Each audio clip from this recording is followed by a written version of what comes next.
few minutes later. Is what my rope looks like after that. So, alright, how's it going guys and girls? This is Glenn here once again with another RopeRage video. And in this one we've got a little something different. Instead of the usual tutorial, today we've got a non-stop, high intensity, fierce, furious rope session. I thought it would be cool to show what a RopeRage session can be like. It will be more free-flowing and expressive rather than a strict routine. But for this session I did want it to be quite leg heavy. I've been giving my legs a blasting lately. It's something I really want to progress more with. So expect a lot of explosive squats and a lot of lunges thrown in here.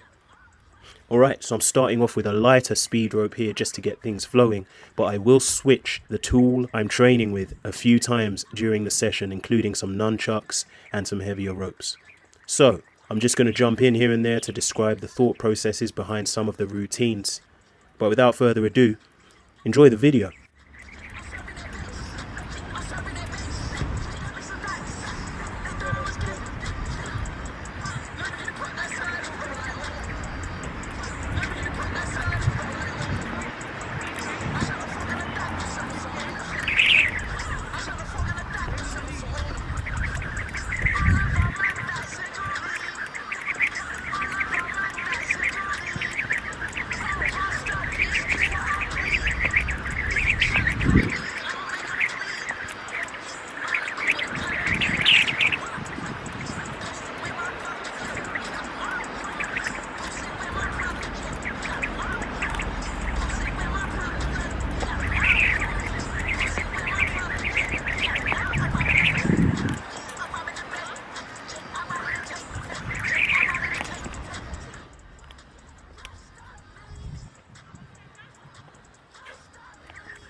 Alright, so we're just pausing to take a breather here. Some pretty intense work done so far, but we are about to take it up a notch.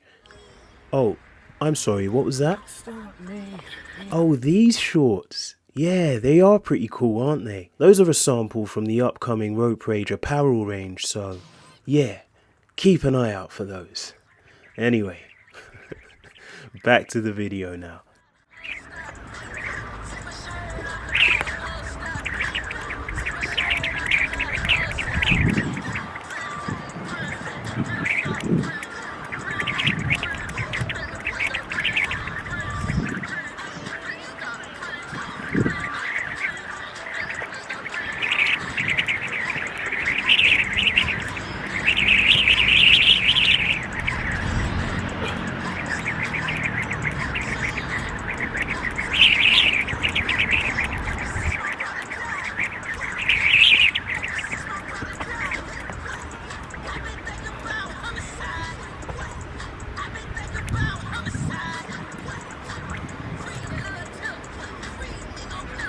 So we've done a little bit of work now with the lighter rope just to get in the mood, just to get into the flow. But now we're going to switch it up. We're going to turn it up a notch and go for a heavier rope. So I'd highly recommend doing this, by the way, switching ropes so that you don't become too reliant on any one kind of rope. I personally am a fan of speed ropes rather than the PVC or plastic ropes, just because they have that density that helps them cut through the air quicker, and the need for speed is satisfied in me pretty much.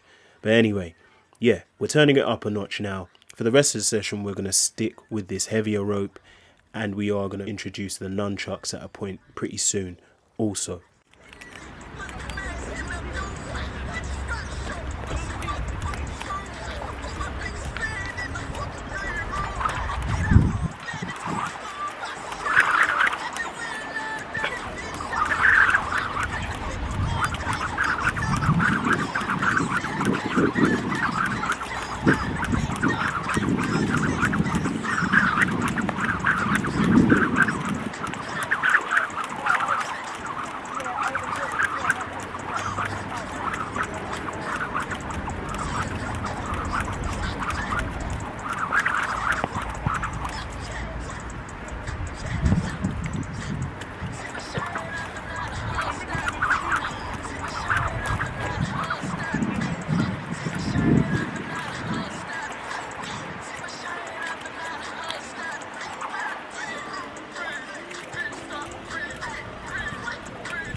Squats are an absolute killer. Anyone who's done multiple squat jumps with a jump rope during a training session would know this. The reason why these squats are especially difficult is because unlike traditional box squats, you don't stand on the flat of your feet. You stand on the balls of your feet. So this directs the pressure more towards lower thigh. And so I'm taking a little active break here. But remember, the key is active break. The rope still moves for rhythm. Rarely will you want to come to a dead stop and just stand still. If you're going to rest, why not use the time to build your rhythm? So keep the rope moving even if you are just walking around or standing still. Another thing that's hugely beneficial from this RopeRage training style is these nunchuck style movements. And I'm also working on building ambidexterity here. It's always a good idea to work on that. You do something on the right, you do it on the left. A lot of you who've been following the channel for some time might get a bit tired of me saying that, but bad news is I'm going to continue harping on about that because it's very important, both from a physical standpoint, to keep the muscle distribution balanced, and also cerebrally, you're working the right hemisphere and the left hemisphere of the brain. This is why this style of training is really quite different. It's not just a run-of-the-mill training style. When doing this type of movement, you really want to work on ambidexterity as much as you can.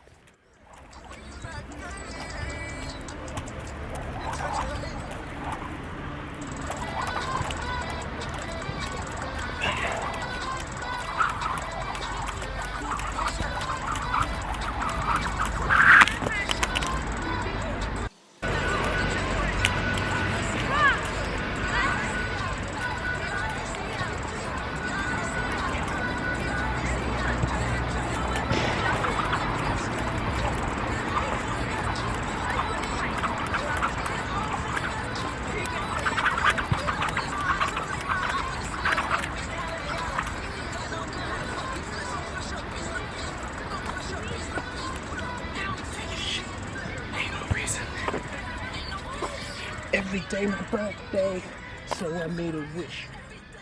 So in this section here, you might recognize these skills from the recent Powerhouse moves video, which is based on compound movements to really work on explosive muscle building. So here I'm just working on doing all these movements back to back. You guys have been getting on with those movements in your own training sessions. Are there any you're finding particularly difficult or easier than any of the others? Let me know how you feel the next day as well. I know my legs are aching after doing these squats and lunges. Very hard work, very good stuff.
So I'll be honest, here I'm not too happy with the standard of the nunchucks style movements here with the rope. So I've actually gone to grab my nunchucks here, get into the flow a bit using them, and then return to doing that. And this is something that I'll do pretty often during a training session.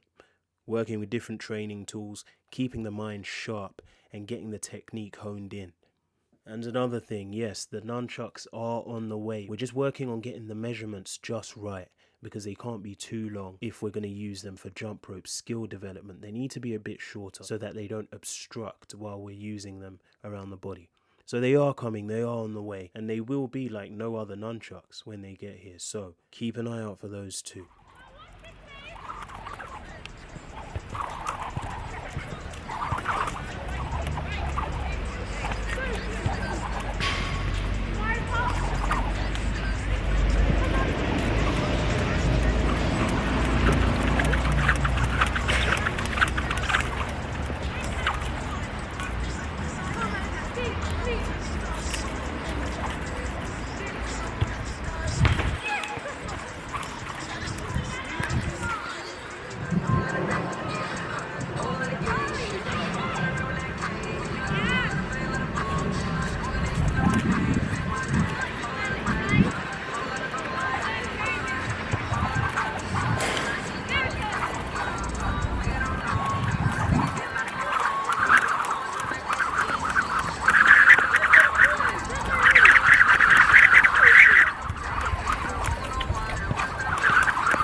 That is battle scars. That's just the way it goes.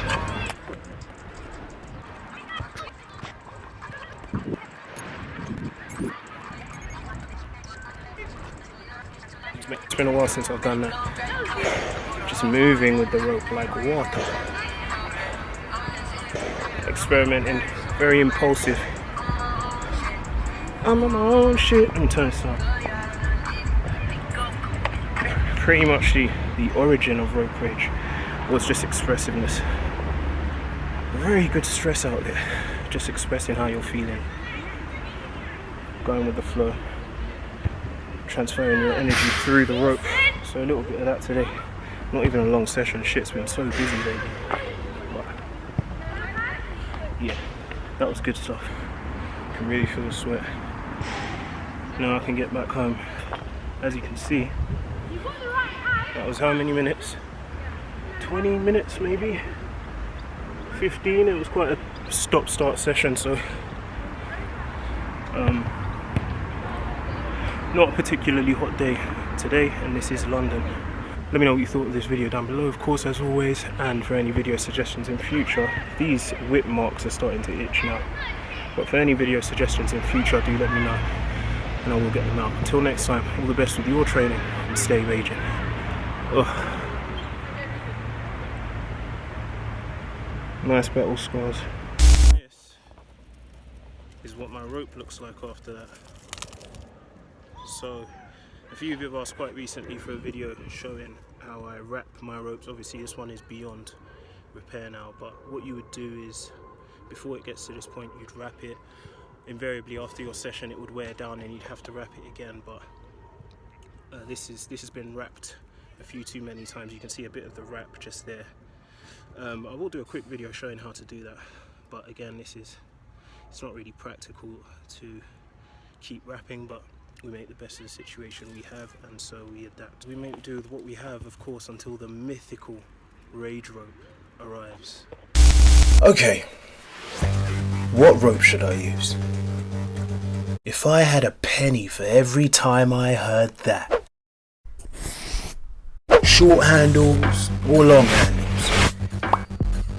A shorter rope is a faster rope. A longer rope gives you more room for error. How can I improve my footwork? The ground is your ally. The feet need to cooperate with the ground. How can I go faster? Why does my rope keep tangling? These double unders are killing me. How do I deal with frustration? How can I be more consistent? How can I prevent injuries? What is the point of using nunchucks? What is the magic wand grip? What is the clock face? What is the cowboy method?